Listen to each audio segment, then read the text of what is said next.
여러분 안녕하십니까? 광주 MBC 뉴스데스크입니다. 고3 학생들이 80일 만에 등교했습니다.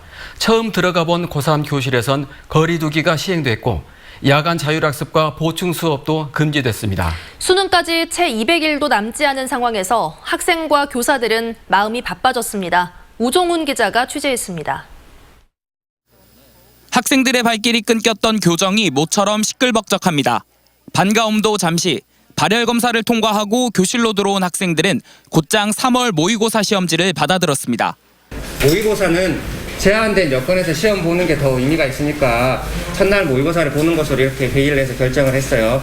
지난달 학교에서 시험지를 받아 집에서 푸는 드라이브스루 형태로 치러졌던 시험이지만 수능 시험과 동일하게 학교에서 시험을 보는 게 낫다는 판단에 따라 등교 첫날 시험을 보는 겁니다.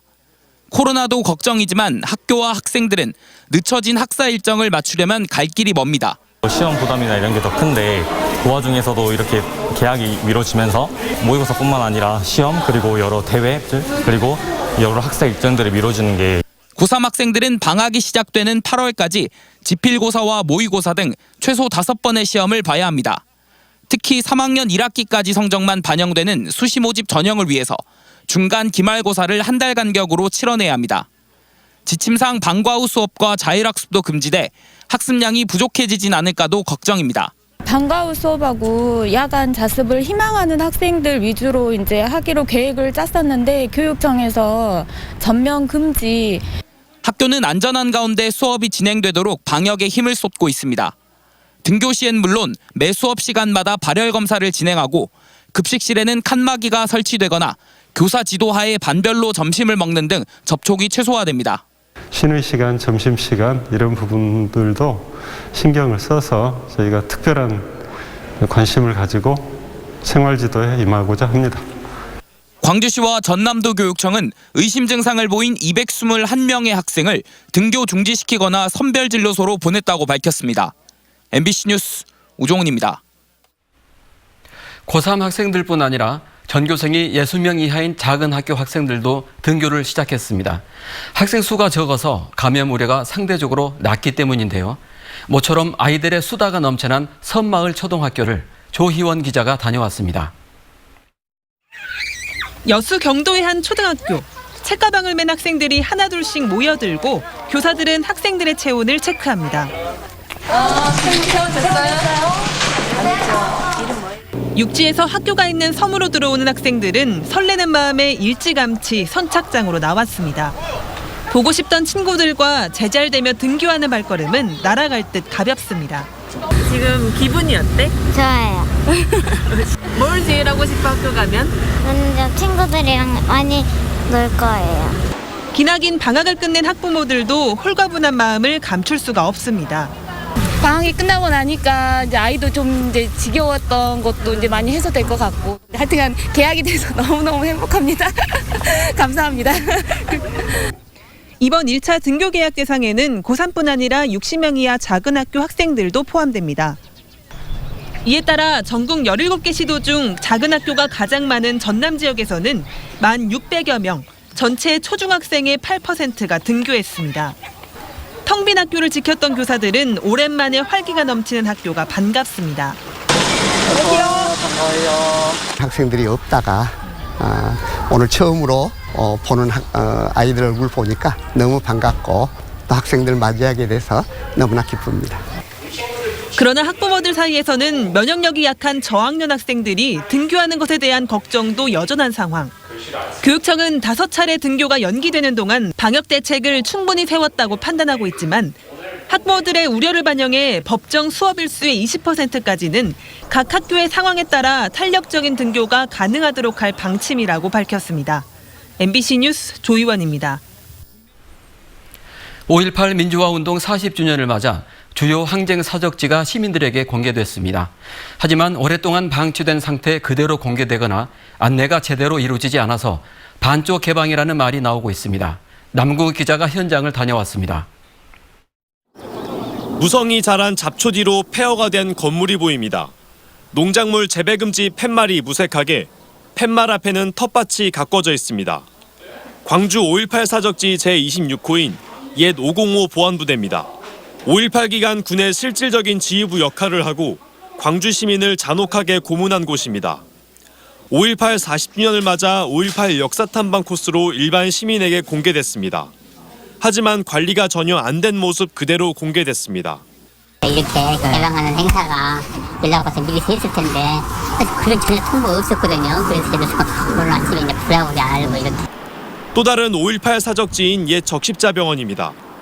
5.18 기간 부상당한 시민이 치료받고 헌혈 운동이 일었던 곳입니다. 하지만 정작 안으로는 들어갈 수 없습니다. 사유지인 탓에 건물 내부는 공개되지 않은 겁니다. 오랫동안 방치돼서 좀 그런 상황이잖아요. 네. 그래서 임시 개방을 위해서 뭔가 할 수 있는 건 없을 것 같다 뭐 이런. 박건현 열사 등 항쟁 지도부가 수감되어 고초를 겪었던 옛 광주교도소도 반쪽 개방이란 말이 나옵니다. 공개 기간 9일 가운데 6일만 공개됐기 때문인데 이를 알리는 안내문조차 찾아볼 수 없습니다. 손님들을 안내하려고 보니까 그런 열쇠가 잠겨져 있는 거예요. 소통이 거기에서 문제가 있을 때문에 날짜별로 계획이 민망해서라고.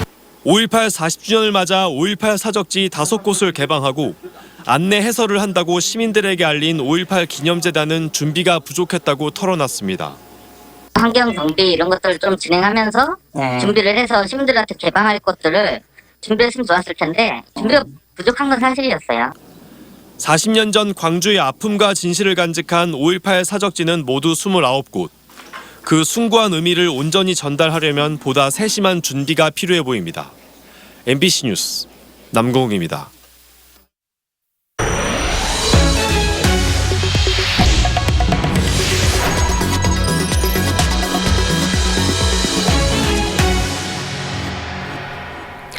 고속도로 요금소 지붕에 설치된 흉물스런 철조망이 도시의 첫인상을 망쳐놓고 있습니다. 지난해 요금소 직원들이 직접 고용을 요구하며 고공농성을 벌이자 도로공사가 이를 막기 위해 설치한 건데요. 문제가 해결된 뒤에도 반년 넘게 방치되고 있습니다. 김한수 기자가 취재했습니다. 서해안 고속도로 목포요금소 10여 미터 높이의 요금소 지붕이 철조망으로 둘러싸여 있습니다.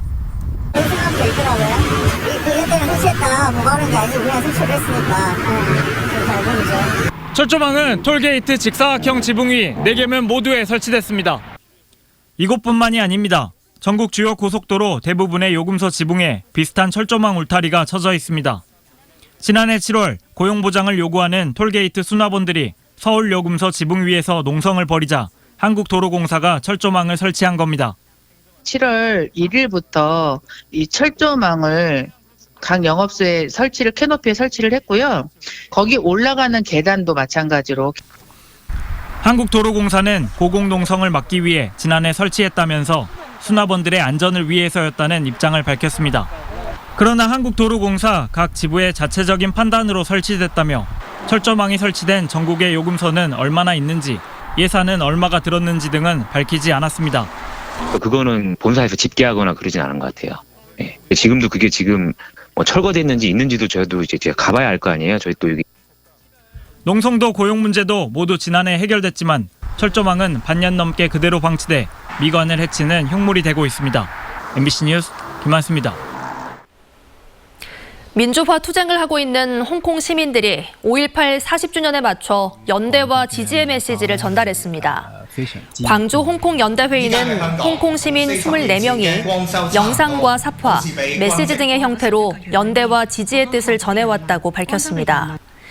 이들은 어제의 광주가 오늘의 홍콩이라며 40년 전 광주 시민들의 용기에 경의를 표시하면서 홍콩 민주화 운동에도 함께 해달라고 호소했습니다. 광주 남부경찰서는 경찰서 공용시설을 파손한 혐의로 42살 A씨를 붙잡아 조사하고 있습니다. A씨는 오늘 오후 1시쯤 경찰서 입구에 있는 차량 차단봉과 중앙분리봉 등을 차로 들이받은 혐의를 받고 있습니다. 경찰은 A씨가 경찰이 불친절해 화가 나서 그랬다고 진술한 것을 토대로 정확한 경위를 조사하고 있습니다. 광주 북부경찰서는 음주 상태에서 택시기사를 자신의 차량에 매달고 달린 혐의로 29살 A씨를 붙잡아 조사하고 있습니다. A씨는 어젯밤 11시쯤 광주 북구 독림동의 한 도로에서 난폭 운전에 항의하는 60대 택시기사를 자신의 차량에 매단 채 30m가량 주행한 혐의를 받고 있습니다. 경찰 조사 결과 A씨는 면허 취소 수준인 혈중 알코올 농도 0.108% 상태로 운전한 것으로 드러났고 경찰은 특수폭행 혐의를 적용할지 여부를 검토하고 있습니다. 광주 남구의 관문 역할을 해온 백운 고가차도의 철거 공사가 다음 달 4일부터 본격화됩니다. 광주시는 백운광장 주변 지작물을 우선 이설하고 추가 차로를 확보한 뒤 통제가 시작되는 6월 4일에 안전한 철거를 기원하는 기념식을 열기로 했습니다. 고가차도 철거 공사는 오는 11월까지 진행되고 2023년까지 도시철도와 지하차도가 함께 건설될 예정입니다. 한편 백운광장은 하루 평균 14만 2천여 대의 차량이 통행하는 교통의 중심지여서 철거 공사가 시작될 경우 교통 대란이 불가피할 것으로 전망됩니다. 광주시가 사이버 보안 전문 기업과 협약을 맺고 AI 인공지능 사업의 보안 분야 인프라를 강화하기로 했습니다. 광주시는 국내외 보안 특허 기술 20여 개를 보유한 주식회사 테르텐과 업무 협약을 체결하고 인공지능 기반 보안 기술 개발과 연구 인프라 조성에 적극 협력하기로 했습니다. 국가보안연구소와 협약을 맺은 데 이어 보안 분야 민간 기업과도 업무 협약을 체결함에 따라 인공지능과 결합한 다양한 보안 산업을 육성하는 기회가 될 것으로 전망됩니다. 영광에 9.9메가와트 규모의 열병합 발전소가 세워집니다. 영광 열병합 발전은 오는 2022년 완공을 목표로 영광군 홍동읍에 990억 원을 들여 SRF 열병합 발전소를 짓는 공사를 시작했습니다. 발전소 측은 환경오염 우려를 불식시키기 위해 최신 기술의 대기오염 방지 시설을 갖췄다고 말했습니다.